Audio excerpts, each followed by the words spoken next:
तो सामने जो सवाल दिखाई दे रहा है, इस सवाल को करने की कोशिश करो और इस सवाल के ऊपर किस फिनोमेना के ऊपर बेस है वो फिनोमेना आज पढ़ाने वाले हैं। यानी कि दो फिजिकल क्वांटिटीज को जोड़ा जा रहा है, घटाया जा रहा है, मल्टीप्लाई की जा रही है, डिवाइड किया जा रहा है, उसके ऊपर पावर चढ़ाई जा रही है। इन सभी केसेस में उसकी जो एरर है, उसका रिलेटिव एरर है या परसेंटेज एरर है, उसमें किस प्रकार से वो जा रहा है वो देखेंगे। सवाल को ध्यान से देखिएगा। सवाल बहुत आसान था। 2 resistor R1 equals to 100 plus minus 3 ohm, R2 200 plus minus 4 ohm, ठीक, are connected in the series first second in parallel, find equivalent resistance। वैसे तो equivalent resistance सबको निकालना आता है, लेकिन जब उसमें प्लस माइनस लगा हो तो शायद आसान नहीं होने वाला है इसको सोल्व करना। तो दो क्वांटिटीज में ये जो प्लस माइनस दिखा रहा है, ये एरर्स को दिखा रहा है कि नापने में गलती हो गई, हमसे कृपया करके उसे ठीक कर लीजिए। तो दो क्वांटिटी है, मान लेते हैं कि Z, इस सवाल को नहीं कर रहे बेटे, सवाल को थोड़ी देर बाद करेंगे, पहले केसेस पढ़ेंगे। Z की वैल्यू है A प्लस बी। तो अगर हकीकत बात बताऊं तो इसका डेल्टा Z जो हो जाएगा वो हो जाएगा delta A plus delta B। गलतियां हमेशा जुड़ती हैं, घटती नहीं है। डेल्टा Z क्या है? Error delta A plus delta B। अगर आपसे पूछा जाए कि रिलेटिव एरर क्या होगा, रिलेटिव एरर, तो रिलेटिव एरर आप बोलेंगे delta Z upon Z equals to delta A plus delta B upon A plus B, ठीक। अगर इसी की जगह मान लेते हैं Z equals to A minus B होता, तब आप डेल्टा Z क्या निकालते? Delta A minus delta B। ध्यान रहे, अभी भी कहा गलतियां हमेशा जुड़ती हैं, तो delta A plus delta B होगा, delta A minus delta B नहीं होगा। लेकिन इसका रिलेटिव एरर कितना होगा? Delta Z upon Z, delta A plus delta B upon A minus B। अगर आपको परसेंटेज एरर निकालना हो तो परसेंटेज एरर निकालने के लिए आप सिर्फ इस टर्म में 100 की मल्टीप्लाई कर सकते हैं, यानी कि इस वाली टर्म में 100 की मल्टीप्लाई और इस वाली टर्म में भी 100 की मल्टीप्लाई कर सकते हैं, ठीक। इस सवाल से इसका एक पार्ट हो सकता है, अगर आपको करने की इच्छा हो तो आप कर सकते हैं। देखो पहला वाला केस, जब ये R इक्विवेलेंट रेजिस्टेंस इक्विवेलेंट में होंगे तो आप बोलेंगे R1 plus R2। R1 plus R2 मतलब 100 प्लस माइनस का 3 प्लस 200 प्लस माइनस का 4। रियल में प्लस माइनस वो दिखावे के लिए दे रखा है। अगर आप डायरेक्टली कहें तो R1 और R2 कितना हो गया? 300। मैंने ये कहा कि इसकी जो एरर होंगी सिर्फ जुड़ेंगी, आप 3 माइनस 4 नहीं करना, सिर्फ जोड़ना है। 3 और 4 7, प्लस माइनस साइन दिखा दो, लेकिन एरर आपकी कितनी आ गई? R इक्विवेलेंट आ गया 300 प्लस माइनस 7। पहला केस क्लियर हो गया। दूसरे वाले के लिए इंतजार कर लेना, क्योंकि दूसरा वाला इतनी आसानी से नहीं होगा, ठीक। तीसरे वाले केस पर चलते हैं। जब दो क्वांटिटीज A और B को घटाया, डिवाइड किया जाए, मल्टीप्लाई किया जाए, बेटे ऐसे केसेस में डायरेक्टली नहीं किया जा सकता। ऐसे केसेस को सोल्व करने के लिए हम दोनों तरफ log ले लिया करते हैं। log Z equals to log AB, इसको आप लिखेंगे log A plus log B, ठीक। अगर आप इसे डिफरेंशिएट करते हैं तो इधर से निकल करके आएगा 1 upon Z, delta Z equals to 1 upon A delta A। अब आप सोच रहे होंगे क्या लिख रहे हैं बेटे? log x का डिफरेंशिएशन होता है 1 अपॉन x और d upon d of x। d of x हालांकि इसकी वैल्यू 1 होती है, लेकिन एक्चुअल में इसे लिखना चाहिए d upon x, dx upon x। उसी प्रकार से हमने इसी टर्म का डिफरेंशिएशन जब करा तो क्या आया? Delta A upon A plus delta B upon B, ठीक। ये जो टर्म आई है ये आपके रिलेटिव एरर्स के अंतर्गत काउंट की जाएगी। अगर आपको परसेंटेज एरर निकालनी हो तो सिमिलरली आप delta Z upon Z equals to delta A upon A into 100 plus delta B upon B into 100 कुछ इस प्रकार से सोल्व कर सकते हैं। क्लियर है बेटे? इस टर्म को एक और टर्म को सोल्व करते हैं और उसके बाद में फिर हम इसका दूसरा वाला पार्ट खत्म करेंगे और इसको हटा देंगे, ठीक। इसका नेक्स्ट केस जो है, आप मान लीजिए कि दो टर्म का आप डिवाइड कर रहे हैं a अपॉन b। जब आप इसका log लेते हैं, log z equals to log a minus log b, कुछ इस प्रकार से, तो 1 अपॉन z डेल्टा z जो आएगा equals to 1 upon a delta a minus 1 upon b delta b। मैंने आपसे कहा था जब हम एब्सोल्यूट एरर्स की बात करेंगे तो सिर्फ एरर को जोड़ा जाना चाहिए, घटाया नहीं जाना चाहिए।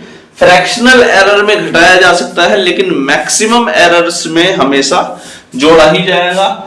ठीक, ध्यान रखेंगे इस चीज का भी। सिर्फ यहां पर माइनस होने से इसे माइनस नहीं कर देना है, प्लस ही करना है, क्योंकि गलतियां हमेशा जुड़ती हैं। Into 100 equals to delta a upon a into 100 plus delta b upon b into 100। ठीक, कुछ इस प्रकार से केस आपके सामने बना। चलिए इस केस पर चर्चा करते हैं। जो ऊपर वाला केस दे रखा है उसके आने के बाद फिर हम आगे बढ़ेंगे। 1 अपॉन आर इक्विवेलेंट निकाल लीजिए। पहले आपको आना चाहिए 1 अपॉन R1 कितना दे रखा है 100 प्लस 1 अपॉन R2 कितना दे रखा है 200। आपने एलसीएम लिया 200, 100 1 100, 200, 100 2 200 plus 1 300 upon 200, 3 upon 200। R equivalent कितना आ गया आपका 200 अपॉन 3, 3 6 18, 2 3 6 18, 2 3 6 18, 7 66.7। मैं आर इक्विवेलेंट लिख देता हूं फिलहाल यहां पर 66.7। क्लियर था बेटे? हमने इसका और कुछ भी निकालना है वो देख लेते हैं। क्या डेल्टा जेड आर नहीं निकालोगे? आपने लिखा 1 upon R equivalent equals to 1 upon R1 plus 1 upon R2। आपने इस प्रकार से पैरेलल के केस में क्लास 10th में पढ़ गए हैं, वो निकाल दिया। जब आपने log लिया होगा तो log लेते समय ये क्या टर्म हो जाएगी, इसका जो क्या बोलते हैं रिलेटिव फैक्टर निकालेंगे या रिलेटिव एरर जिसकी हम बात करते हैं वो निकालेंगे, तो ये आ जाएगी delta R equivalent upon R equals to delta R1 upon R1 plus delta R2 upon R2। कुछ इस प्रकार से केस बना।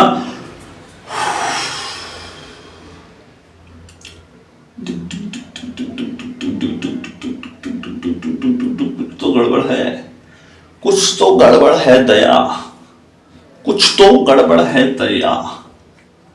अरे दया, अगर मैं दया को दरवाजा तोड़ने की जगह इस सवाल को सोल्व करने को बोल दो, दया भी बोलेगा क्या गड़बड़ कर रहे हो। देखते हैं बेटा क्या गड़बड़ चल रही है। एक्चुअली यहां पर ये 1 अपॉन x है, x की पावर -1 है ना। x की पावर -1 का डिफरेंशिएशन क्या होता है? x की पावर n का डिफरेंशिएशन होता है n x की पावर n -1। डिफरेंशिएशन को याद रखेंगे तो x की पावर -1 का डिफरेंशिएशन क्या होगा? -1 x की पावर -1 यानी कि -1 x की पावर -2 यानी कि -1 अपॉन x की पावर 2 और इंटू dx भी निकल करके आता है, जिसकी वैल्यू आमतौर पर मैथमेटिक्स में 1 दी जाती है। तो ये एक्चुअल में केस जो बन रहा है dx अपॉन x स्क्वायर वाला केस बन रहा है, वो भी माइनस के साथ में। क्लियर था? तो इसी वजह से इसका जो वैल्यू आएगी वो डेल्टा r अपॉन r का स्क्वायर, r इक्विवेलेंट का स्क्वायर माइनस का इक्वल्स टू माइनस का डेल्टा r1 अपॉन r1 का स्क्वायर माइनस का डेल्टा r2 अपॉन r2 का स्क्वायर। ये आपका जो टर्म बनी, ये वाली टर्म बेटे आपको फॉर्मूला ये वाला याद रखना पड़ेगा। x की पावर n का डिफरेंशिएशन n x की पावर n -1 dx का डिफरेंशिएशन मैथमेटिक्स में 1 होता है, यहां पर नहीं होगा। माइनस टर्म को कॉमन ले लेते हैं, काट देते हैं। ठीक, माइनस वाली टर्म गायब हो जाएगी, दोनों तरफ से प्लस वाली टर्म आ जाएगी।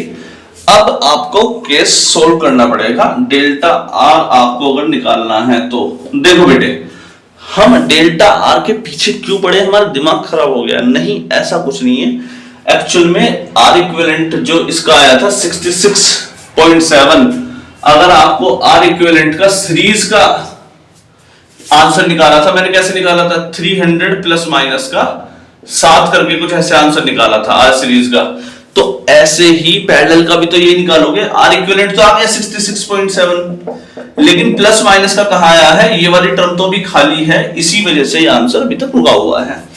R1 के स्क्वायर को, R1 के इक्विवेलेंट के स्क्वायर को इधर भेज दिया अपॉन R1 का square into delta R1 plus R equivalent का स्क्वायर अपॉन R2 का square into delta R2।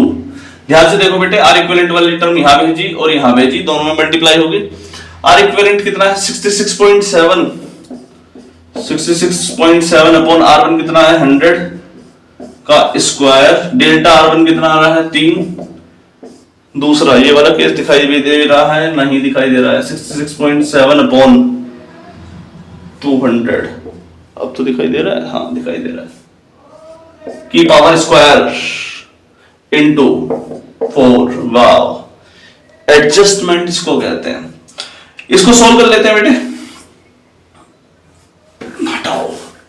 Delta R equivalent कितना आया आपके सामने 66.7, 0.667 का स्क्वायर इंटू 3 प्लस 200 से इसको डिवाइड करेंगे तो 0.667 अपॉन 2 का स्क्वायर इंटू 4। 0.667 का स्क्वायर कॉमन ले लेते हैं, ठीक, 3 प्लस 4 अपॉन 4, 4 अपॉन 4 से 4 कट गया, 1 आ गया।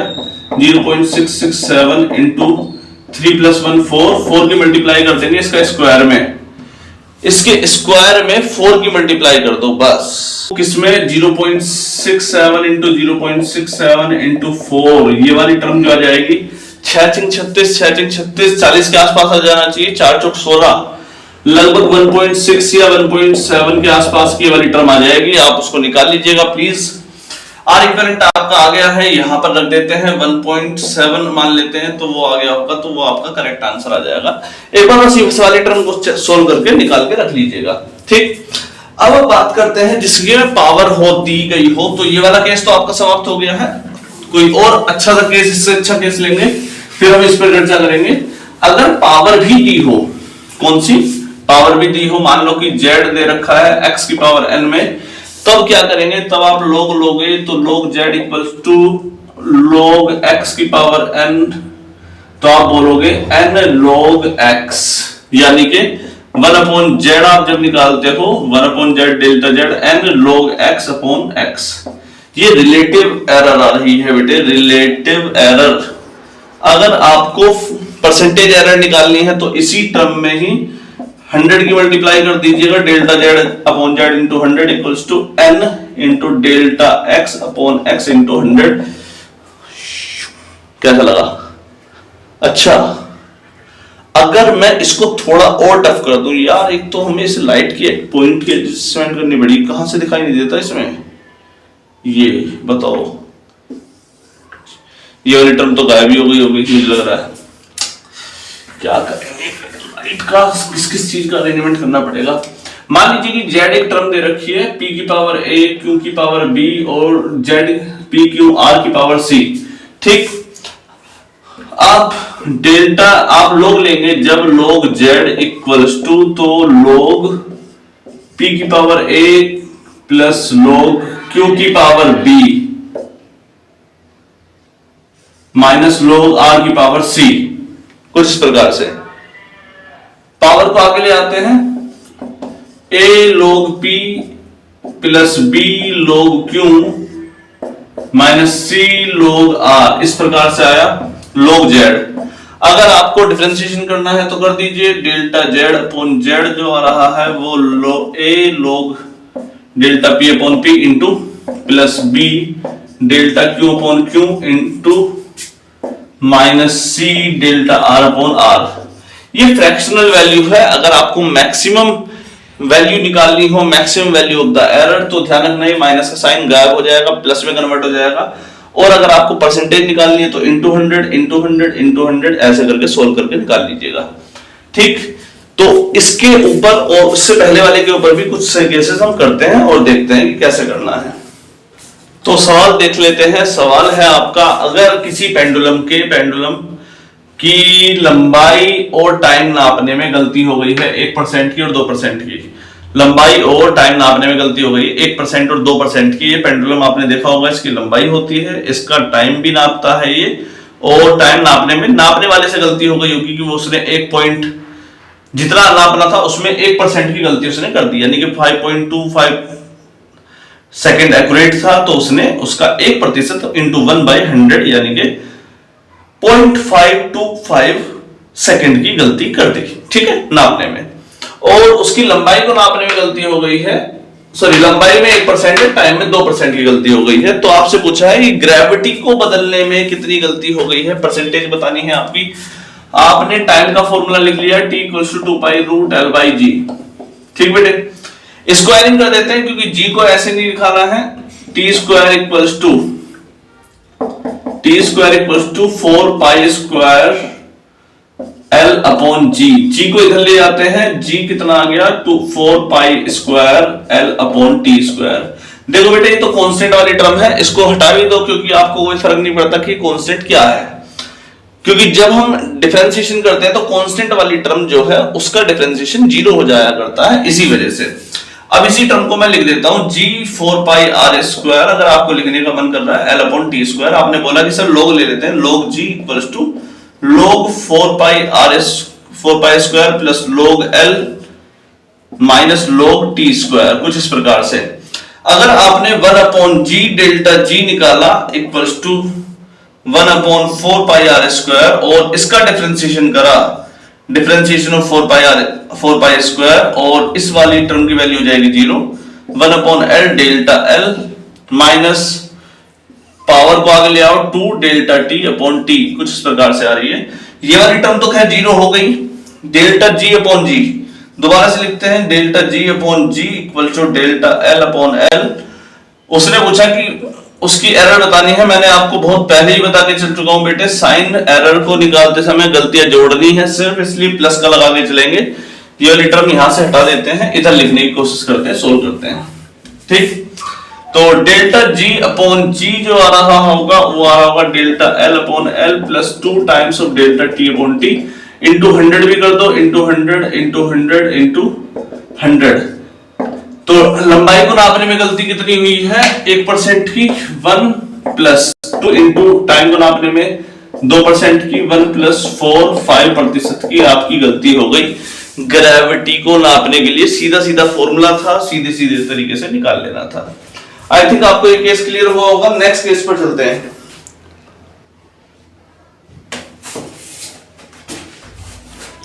सवाल, ये एनसीईआरटी का आखिरी सवाल है। एनसीईआरटी का हो या किसी और बुक का हो, ये मुझे एग्जैक्ट पता नहीं है actually.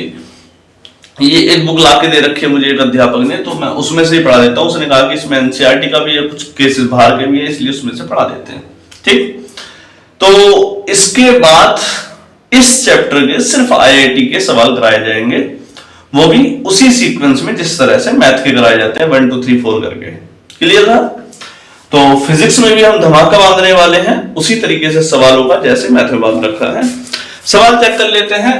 Length and the breadth of a rectangle is 5 plus minus 0.1 and 3 plus minus 0.2. Calculate the area with error limit.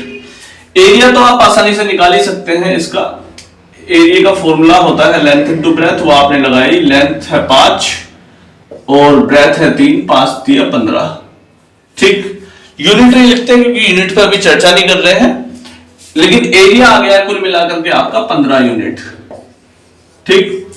अब एरिया में एरर कैसे निकालोगे वो भी सीख लो अभी, क्योंकि अभी अभी हमने सिखाई थी, हो सकता है आप भूल गए हो, तो इसी वजह से दोबारा से सिखा रहे हैं। तो एरिया क्या होता है, लेंथ इनटू ब्रेथ। आपके सामने अभी अभी हमने x इंटू वाई करके करा था, आपको याद होगा।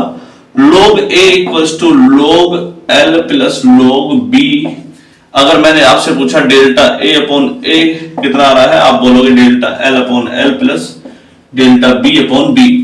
तो आपको एक्चुअल में डेल्टा a और निकालना है ताकि आप इसका exact answer a plus minus delta a लिख सको।